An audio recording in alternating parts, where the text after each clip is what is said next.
echando bien el tiempo porque los días son, ¿cómo? Los días son malos. Y ahí viene algunas exhortaciones hablando de estos últimos días, de cómo debe ser nuestra vida espiritual y nuestra consagración, porque los días son malos, porque vivimos en esos días últimos de la historia de este mundo. Luego vienen los consejos a la familia, como ya vimos, y cuando terminan los consejos a la familia, en el capítulo 6, a partir del versículo 10, sigue consejos sobre una guerra espiritual. Por lo demás, hermanos míos, fortaleceos en el Señor y en su fuerza poderosa. Vestíos de toda la armadura de Dios para que podáis estar firmes contra las acechanzas del diablo.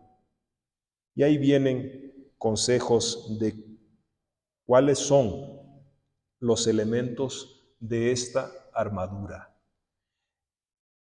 Cuando analizamos este pasaje de consejos para la familia en su contexto, entendemos que es un pasaje o es un consejo especialmente para estos últimos días. Y estos últimos días, cuando el pueblo de Dios y especialmente la familia cristiana estaría involucrada en una guerra, en una batalla espiritual. Está en este contexto. Y queremos echar un vistazo para ver si esta guerra o esta batalla espiritual está o no ocurriendo en nuestro tiempo, en nuestra época. Es de más importante también que entendamos el tiempo, porque Jesús lo dijo en Lucas, en el capítulo 17, ¿no? Que será como los días antes del diluvio, los días previos a la venida del Hijo del Hombre. Y mencionó algunas señales en los versículos 26 al 30, pero señales que hablan del descuido o de la despreocupación de los habitantes de este mundo con relación a su destino eterno. Y dice, se casaban y se daban en casamiento, hablando aquí implícitamente de que la institución del matrimonio y de la familia estaría considerada como nada, de forma liviana, de forma trivial. Y esto sería considerado una señal de que el fin de todas las cosas con la venida del Señor estaría muy cercano. Entonces, veamos aquí, por ejemplo, unos datos del INEC, me parece que es Instituto Nacional de Estadísticas y Censo, ¿cierto? Y mencionan que prácticamente en los últimos 25 años, más precisamente del 97 al 2022, los divorcios han aumentado un 187%. Otra estadística que nos alarma también del INEC dice el 51% de las familias ecuatorianas no son tradicionales. ¿A qué se le llama familia tradicional? Una familia compuesta por un papá, hombre, porque en esta época hay que especificar, un papá hombre, una mamá mujer con sus hijos. Ese es el prototipo o prototipo de familia que nosotros estamos acostumbrados a conocer, a ver, a relacionarnos. Pero en Ecuador, esta estadística es muy parecida con la que se encuentra en Brasil y es una tendencia mundial cuando estas familias tradicionales ya no son la mayoría, son la minoría. ¿Cómo son compuestas entonces la mayoría de las familias en Ecuador, en Brasil y en otros muchos países? Madres solteras, padres solteros, abuelos cuidando de nietos, tíos cuidando de sobrinos, y muchas otras formas de constituir lo que se llama hoy en día familia. Y han crecido, han aumentado de una manera exponencial lo que se llama hoy de familia homoafectivas. Y de esas familias homoafectivas, por ejemplo, en Brasil han aumentado un 163% estas familias. Y de estas familias homoafectivas, hombres con hombres, mujeres con mujeres, 54% son de mujeres y el 46% de hombres. Entonces, esa familia tradicional, esa familia instituida por Dios, esa familia bíblica, ya se está, ¿cómo? Degradando, extinguiendo. Y eso nosotros podemos entender que hay un feroz ataque, un ataque intencional del enemigo contra la familia establecida por Dios. Por muchas razones, pero vamos a ver por lo menos algunas de ellas, por qué el enemigo tanto ha atacado y está atacando las familias hoy en día. Conflicto de los siglos en la página 273. Si los demonios se hubieran propuesto inventar la manera más eficaz de destruir todo lo que existe de venerable, de bueno o de permanente en la vida doméstica, con seguridad a la vez de que el daño que intentaban hacer se perpetuaría de generación en generación, no habría podido echar mano de un plan más adecuado que el de la degradación de ¿qué cosa? De la degradación del matrimonio y de la familia. Ahí está. Es la manera de afectar de una manera más eficaz a la humanidad con el mal. Porque cuando una familia es afectada, no solamente un individuo o una pareja es afectada, la familia de la pareja es afectada, o de la mujer, la familia del hombre es afectada, los hijos son afectados y se crea una ola que se extiende trayendo tristeza, trayendo traumas y afectando de una manera negativa la futura generación que tiene que ser criada o educada por una madre sin la presencia importante de un padre, o al revés, educado o criado por un padre sin la presencia importante de una madre, por abuelitos, por tíos, o por el colegio, ¿no? Hay, ¿cómo le dicen aquí los colegios donde llevan los niños desde pequeñitos, maternal? Guarderías, las guarderías. Hogar de niño o orfanatos cuando los padres ya se ausentan, ¿no? Pero hay muchos niños huérfanos de padres vivos, porque los entregan a temprana edad al cuidado de otros porque tienen que trabajar. Y aún más cuando el núcleo familiar se ha dividido, se ha afectado. Entonces tienen que hacer de las suyas, trabajar aún más para poder solventar el hogar y la educación de los hijos. Entonces, el enemigo ha estado trabajando de una manera especial para afectar la familia. Este texto de Patriarcas y Profetas nos dice así, en la página 308, Satanás hizo un premeditado esfuerzo para corromper la institución del matrimonio, debilitar sus obligaciones y disminuir su santidad, pues no hay forma más segura de borrar la imagen de Dios en el hombre y abrir la puerta a la desgracia y al vicio. Entonces, aquí vemos que es un esfuerzo, ¿de qué manera? Premeditado. Premeditado.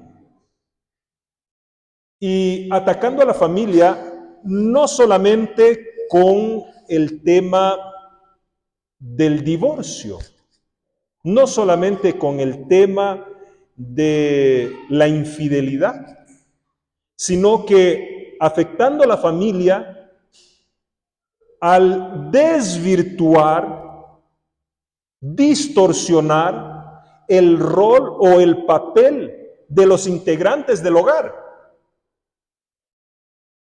Y eso, cuando hablamos de premeditado, tenemos que ser bien claros y abiertos, porque el enemigo no está jugando.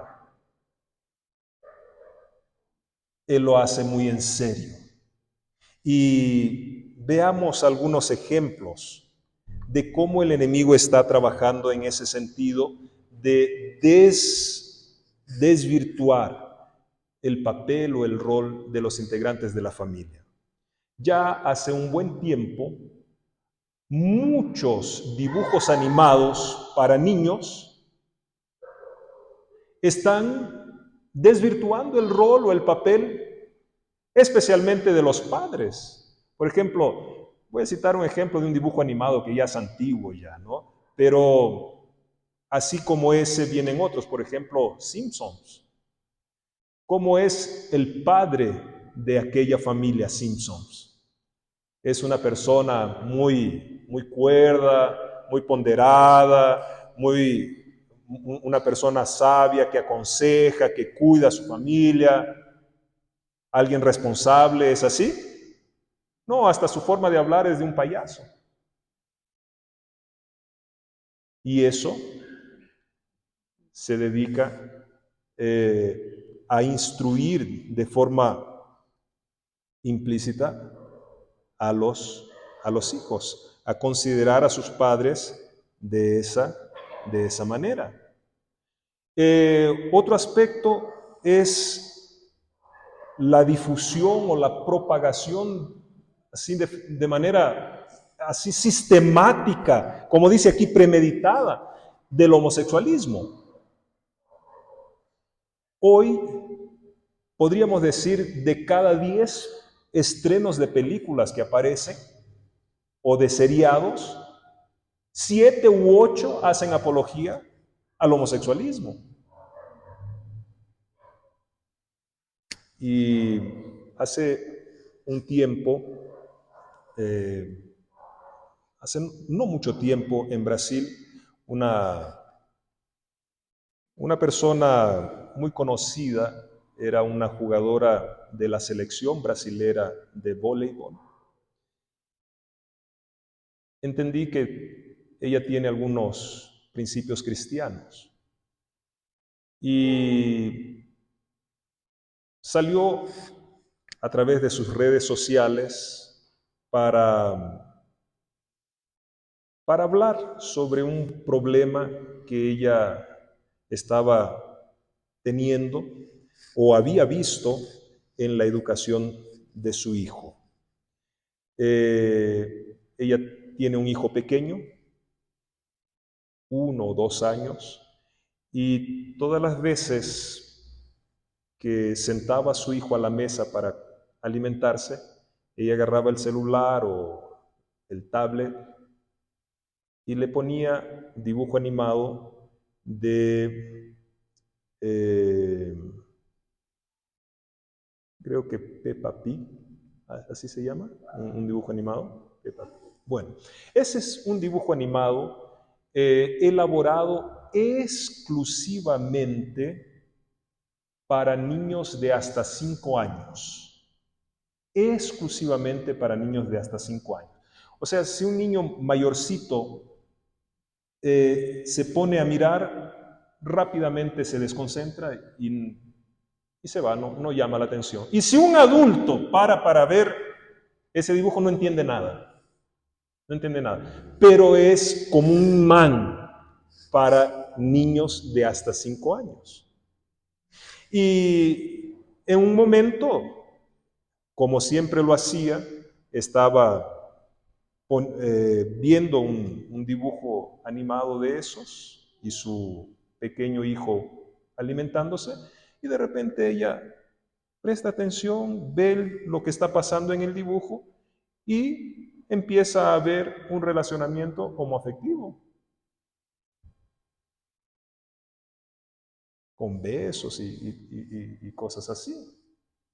Entonces ella vino a las redes sociales y de una manera muy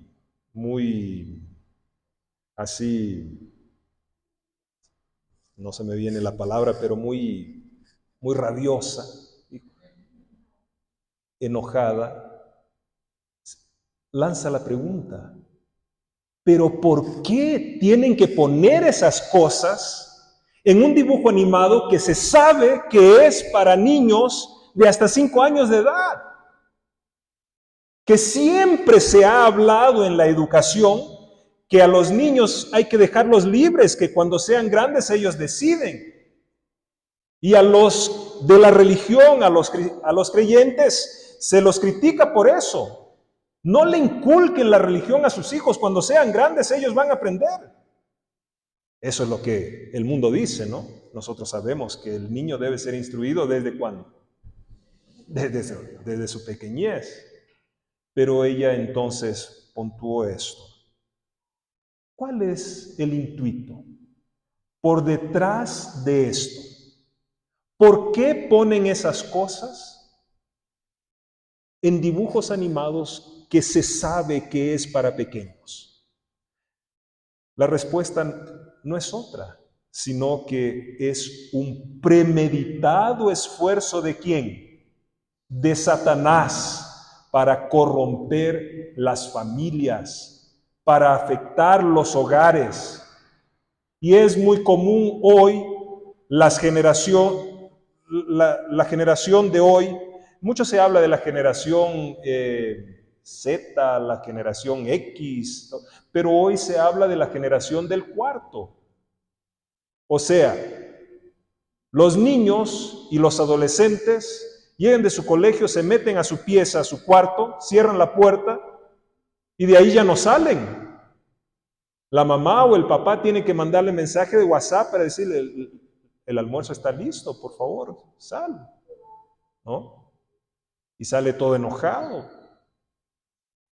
con el sistema nervioso afectado, porque ha pasado el día, todo el día o toda la noche mirando seriados con violencia o con sensualidad, erotismo, o ha estado jugando sus juegos violentos por tanto tiempo.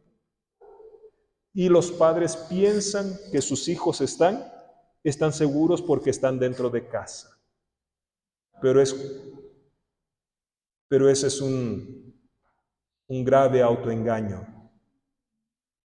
De repente, un adolescente sale y se cree con mucha coraje y dice a sus padres: bueno, padres, yo hoy estoy asumiendo mi identidad, mi orientación sexual. Y ahora sé que soy una mujer en un cuerpo de hombre. Y así, eso es lo que se enseña, eso es lo que se se difunde, eso es lo que se habla, y vemos allí cómo el enemigo está teniendo gran éxito. Por no decir que una de las principales causas también de muerte en adolescentes y jóvenes, ¿ustedes saben cuál es? Es el suicidio. En algunas regiones es la segunda causa de muerte. En adolescentes, en jóvenes.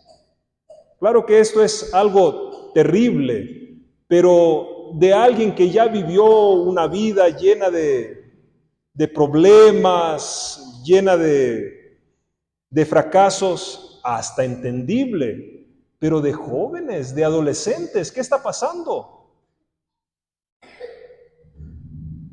Vemos allí esta guerra que el enemigo está llevando a cabo contra nuestra familia. Y la licenciosidad, la disolución, como dice la pluma inspirada, es el pecado característico de esta era. Se me ha presentado un horrible cuadro de la condición del mundo. La inmoralidad cunde por doquiera. La disolución es el pecado característico de esta era. Nunca alzó el vicio su deforme cabeza con tanta osadía como ahora. La gente parece aturdida y los amantes de la virtud y de la verdadera bondad casi se desalientan por esta osadía, fuerza y predominio del vicio.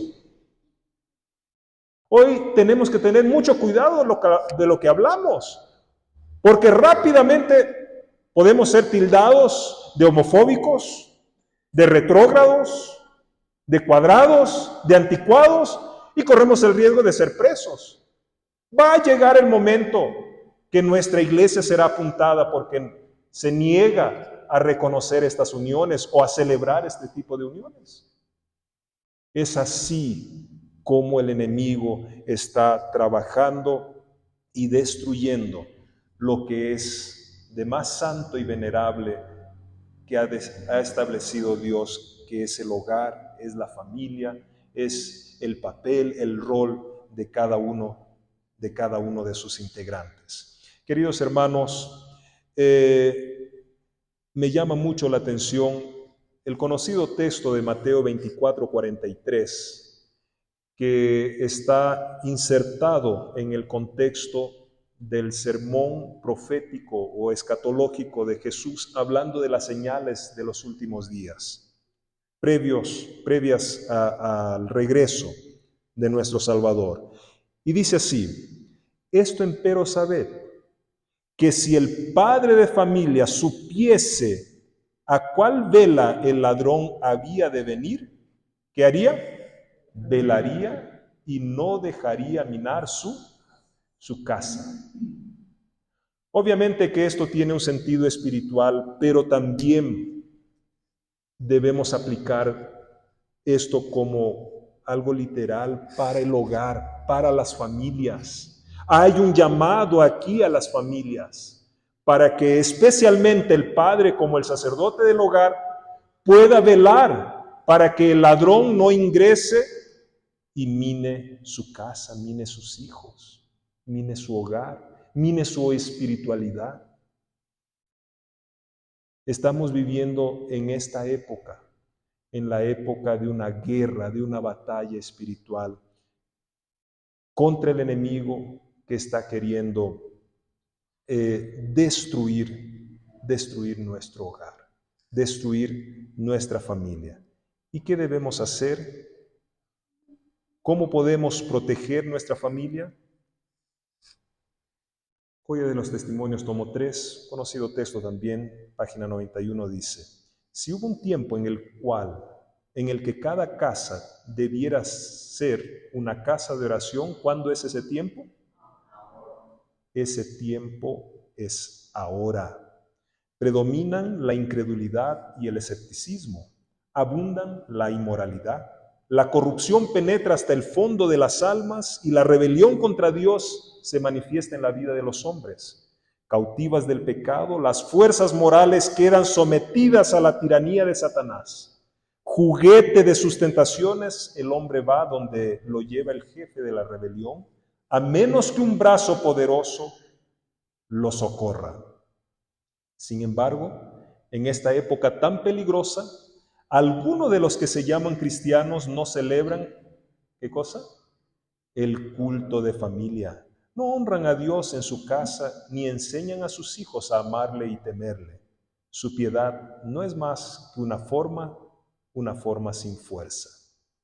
Y concluye diciendo, mediante oraciones sinceras y fervientes, los padres deberían alzar como una valla alrededor de sus hijos. Deberían orar con fe implícita para que Dios habite en ellos y que los santos ángeles los preserven a ellos y a sus hijos de la potencia cruel de Satanás. En cada familia debería haber una hora fija para el culto matutino y vespertino. El padre, o en su ausencia la madre, debe presidir el culto.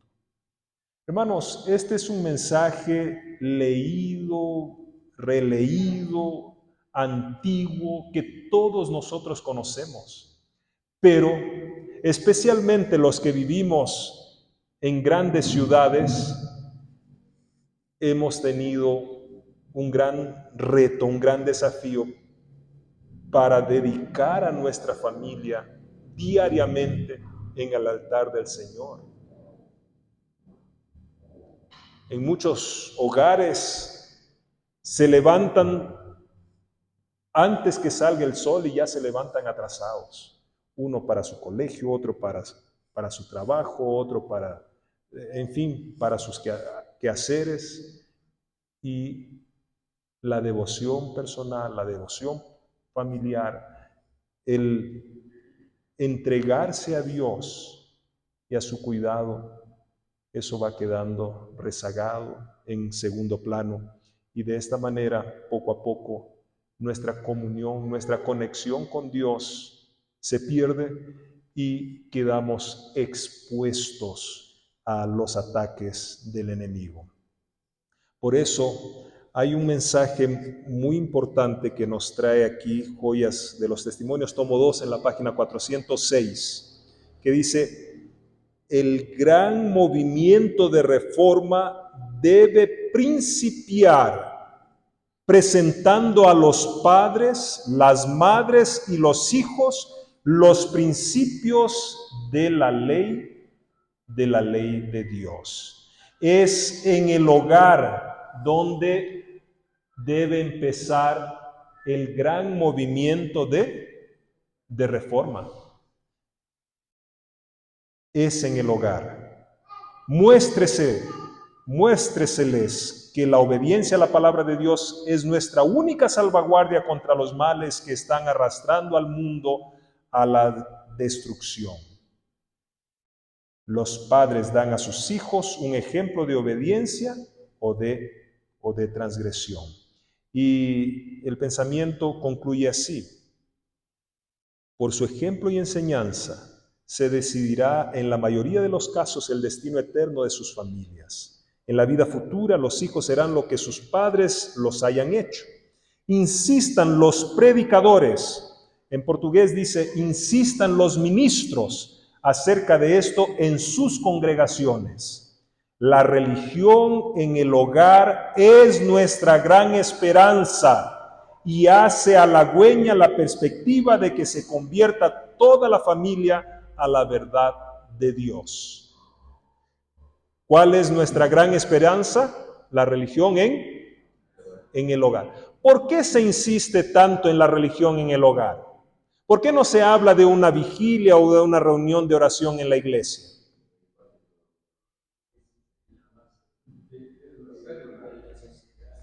Sí, lo sabemos eso en teoría, pero vamos a hablar un poquito más así abiertamente. Es en el hogar donde nosotros revelamos lo que realmente somos. Es en el hogar.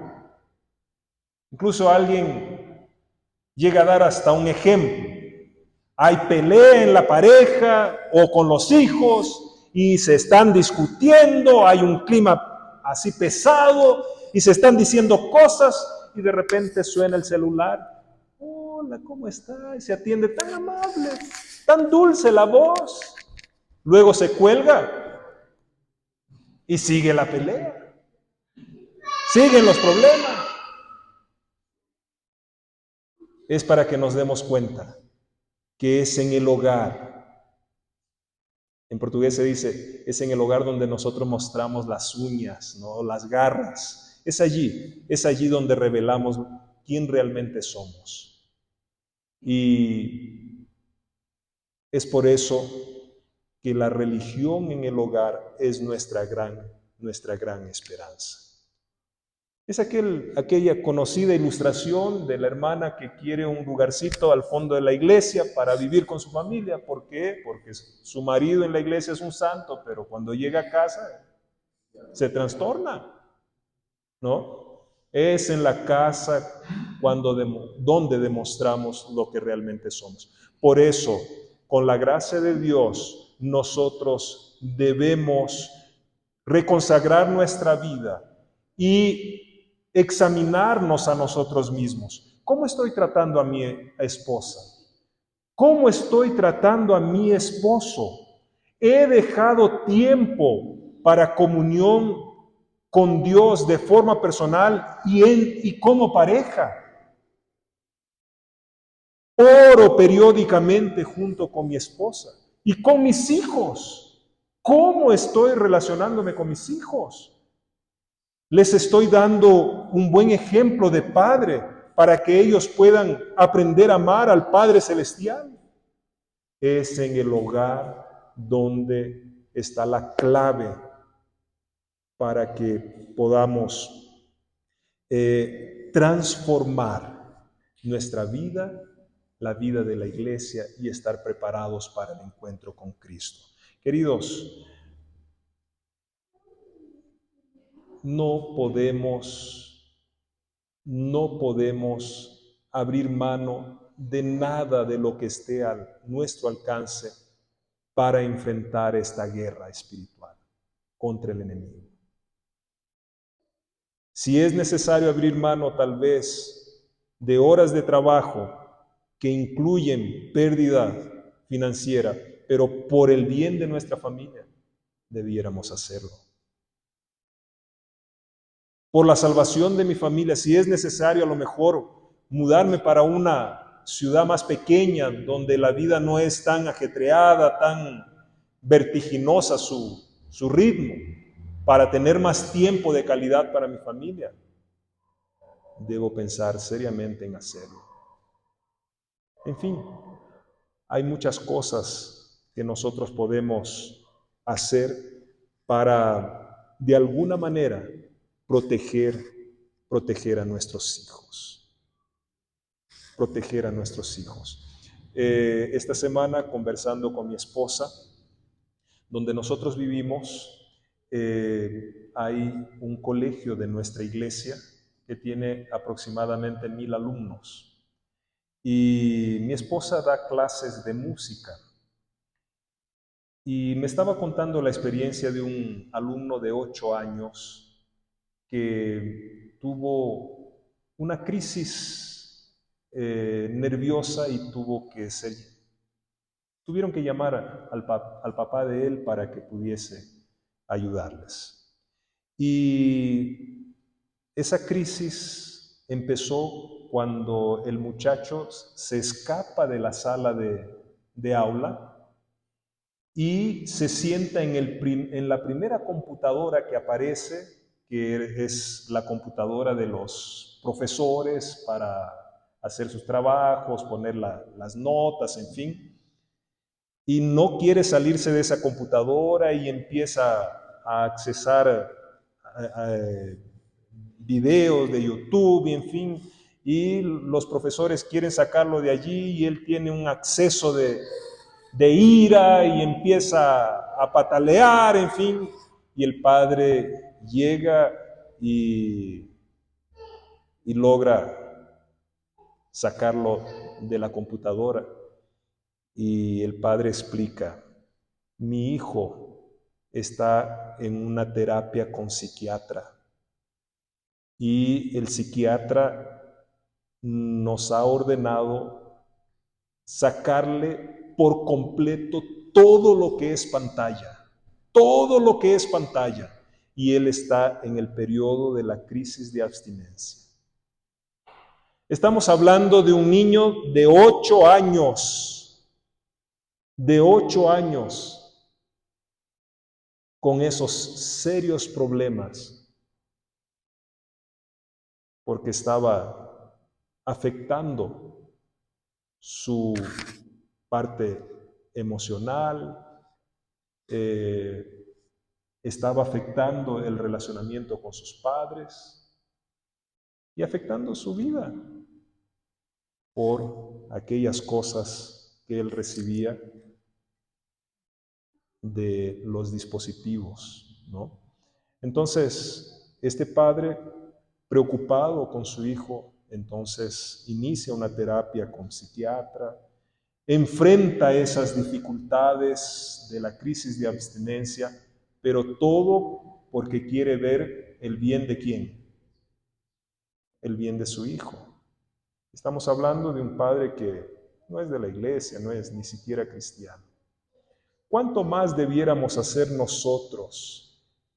Echar mano de todo lo que está a nuestro alcance para la salvación de quién, para la salvación de nuestros hijos, para la protección de nuestra familia. Y quiero concluir dejando un texto de Nehemías capítulo 4, versículo 14, aunque aquí está en el contexto de una guerra realmente, de una batalla física, pero podemos aplicar esto para el llamado que el Señor nos hace esta noche para pelear por nuestra familia. Y dice así: después miré y levantéme y dije a los principales y a los magistrados y al resto del pueblo: no temáis delante de ellos, acordaos del Señor grande y terrible, y haced ¿qué cosa? Pelead por vuestros hermanos, por vuestros hijos y por vuestras hijas, por vuestras mujeres y por vuestras casas, por vuestros hogares. El Señor nos llama hoy a pelear, a enfrentar esta situación considerando esta guerra espiritual. Y que el Señor nos ayude, especialmente a nosotros, la familia ministerial, los que trabajamos en la obra, porque nosotros y nuestras familias están allá en el tope de la lista del enemigo para afectarnos, para trabajar contra nosotros, contra nuestros hijos. Y necesitamos, por la gracia de Dios, estar atentos y velar para que el enemigo no nos arrebate este precioso rebaño que el Señor nos ha dejado, que es nuestra familia. Es mi deseo, oración. Amén. Amén.